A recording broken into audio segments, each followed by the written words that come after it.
Hello. In this video, we will discuss about what is the analogy between shear stress and Reynolds stress and how eddy viscosity come into the picture.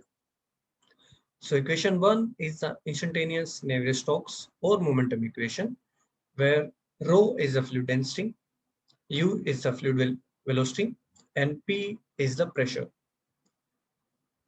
So we can divide this instantaneous velocity and pressure also in terms of mean and fluctuating part. And putting back into equation 1 and then doing the ensemble average will give us a mean momentum equation where this extra term appears, which we call it as Reynolds stress,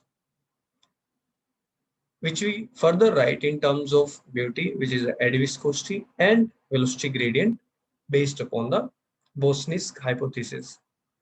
So this equation or term is very similar to the Newton's law of viscosity. Here, first we will try to answer why this term that we model in terms of eddy viscosity is called as the stress. Okay. First, considering a case of shear flow where velocity is increasing linearly in y direction.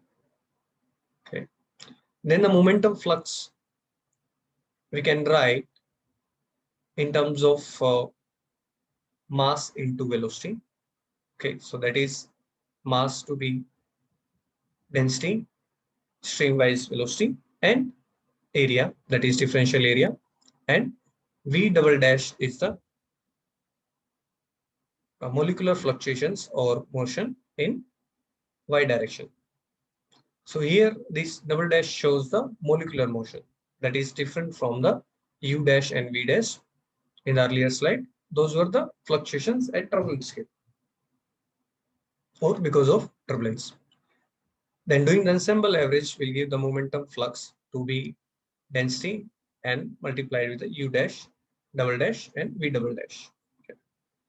Then in earlier video we had seen that total stress, shear stress can be written in terms of pressure and the viscous stress.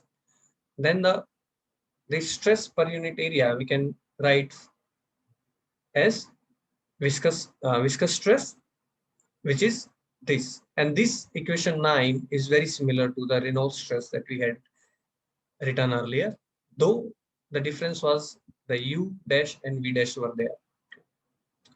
So this is the reason, actually, this is very similar to the viscous shear stress. That is why we call it as a Reynolds stress for that term. Also pointed out by Tanaki and Lumley that a stress that is generated due to momentum flux can be written in terms of this form here. So that is why viscous stress, which is in terms of molecular fluctuations, okay, is written in terms of dynamic viscosity and velocity gradient. However, Reynolds stress, which is in terms of fluctuations, written in terms of eddy viscosity. Then the second questions we'll try to answer what is the difference, not exactly difference, and the similarity while modeling the eddy viscosity, okay, with respect to the dynamic viscosity. Considering again the case of shear flow, where considering the molecular fluctuations, then the average vertical speed of the fluid parcels can be write as, that is thermal velocity divided by half, because half the molecules will be moving in horizontal direction and half will be moving in vertical direction. And also the molecules going in the y direction will be half. Okay. Then the average molecules will have speed, that is number of particles times thermal velocity divided by 4. Then the momentum flux or change if fluid parcel move from point P to the y equals to 0 plane. So here point P and Q are a distance of mean free path away from the y equals to 0 plane. Then similar to the earlier, we can write the mass into velocity, rate of change of mass to the velocity per unit area as this one. And we can expand this second term according to Taylor's expansion, and writing only the first two terms will give us this formulation. Similarly, for point Q, which is at positive mean free path distance, expanding it again according to Taylor series, and will give this term. Then adding these two will give the shear stress, or viscous shear stress. Okay, changing. So that will be half of density multiplied by thermal velocity into mean free path times the velocity gradient.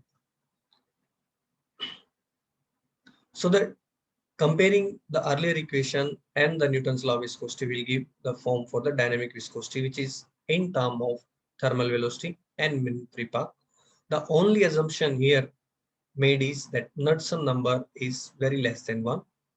For Knudsen number, you can see another video for more details. Then how this equation 17 is used to model the eddy viscosity. So Prandtl mixing theory is that Reynolds stress are given similar to the half density. Now instead of molecular level mixing and mean free path, here this mixing length and velocities are used, okay, times with the velocity gradient. And mixing velocity is given in terms of mixing length and velocity gradient. Then the eddy viscosity by comparison can be written in terms of mixing length and velocity gradient. Dividing by density will give the eddy viscosity, that is in terms of mixing length square and velocity gradient. So which we can write in terms of that eddy viscosity is proportional to a length scale and velocity scale, which is very important observation. And this observation is used in many turbulence models while formulating the eddy viscosity.